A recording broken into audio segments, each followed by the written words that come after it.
முன்னாள் பாராளுமன்ற உறுப்பினர் மாநிலத்தினுடைய துணைத் தலைவர் மரியாதைக்குரிய அண்ணன் KP ராமலிங்கம் அவர்கள் தேசிய கல்விக் கொள்கையை ஆதரித்து உங்கள் மத்தியிலே உரையாற்றுவார்கள்.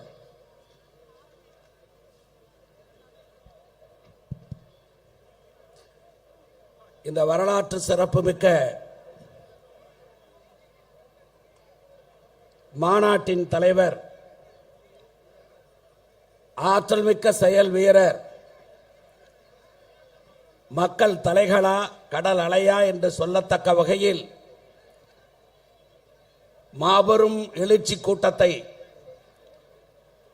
நடத்தி கொண்டிருக்கக்கூடிய நம்முடைய மாநிலத்தினுடைய பொதுச் செயலாளர், இந்த பெருங்கூட்டத்தினுடைய தலைவர்,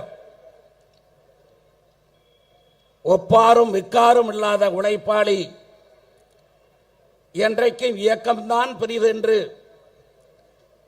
தன்னை இயக்கத்தோடு இணைத்துக் கொண்டு வாழ்ந்து கொண்டிருக்கக்கூடிய வரலாற்று நாயகன் கருப்பு முருகானந்தம் அவர்களே, இந்த நிகழ்ச்சியில் வரவேற்புரையாற்றிய இந்த மாவட்டத்தினுடைய தலைவர் ஒண்டிமுத்து அவர்களே, இயக்கத்தினுடைய முன்னணி தலைவர் பெருமக்கள்,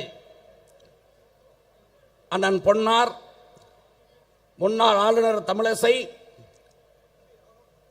தர்ம போராளி அச்சுராஜா, தேசிய மகளிர் அணியினுடைய தலைவர் வானதி சீனிவாசன் சட்டமன்ற உறுப்பினர் மற்றும் மாநிலத்தினுடைய துணைத் தலைவர்கள், மாநில நிர்வாகிகள், இந்த பெருங்கோட்டத்தை சார்ந்த திருச்சி பெருங்கோட்டத்தை சார்ந்த அனைத்து மாவட்ட தலைவர்கள், மாவட்ட நிர்வாகிகள்,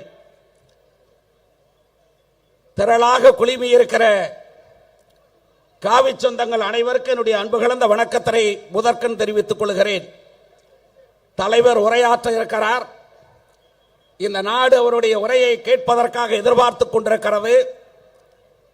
இன்றைக்கு தமிழகத்தின் ஆட்சி விடத்தில் இருக்கிற திராவிட முன்னேற்ற கழகத்தினுடைய அமைச்சர் பெருமக்களும் முதலமைச்சரும் தலைவர் என்ன பேசப் போகிறார் என்பதை கேட்பதற்காக அவ்வளவு பேரும் நேரலையிலே உட்கார்ந்து கேட்டுக் கொண்டிருக்கிறார்கள். ஆக அவருடைய பேச்சை அவர் பேசுவதற்கு இடையூறாக இல்லாமல் 2 நிமிடம், அதுவும் உங்களை பற்றித்தான். இந்திய மொழிகளில் ஒன்று என்பதற்கும் இந்தி மொழி என்பதற்கும் வித்தியாசம் தெரியாத முட்டாள் முதலமைச்சராக மு.க. ஸ்டாலின் இன்றைக்கு இருந்து கொண்டிருக்கிறார்.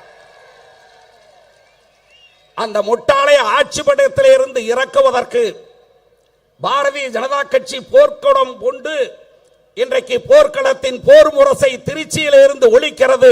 இந்த முரசு ஒழிக்கின்ற இந்த முரசு, போர் முரசு, போர் படையை திரட்டி செஞ்சார்ஜ் கோட்டையிலே பாரதிய ஜனதா கட்சியினுடைய கொடியை ஏற்றி வைக்கிற வரை ஓயாது என்பதை மட்டும் மனதிலே வைத்துக் கொண்டு நம்முடைய போர்க்குணத்தை குறைக்காமல் தொடர்ந்து போராடுவோம்.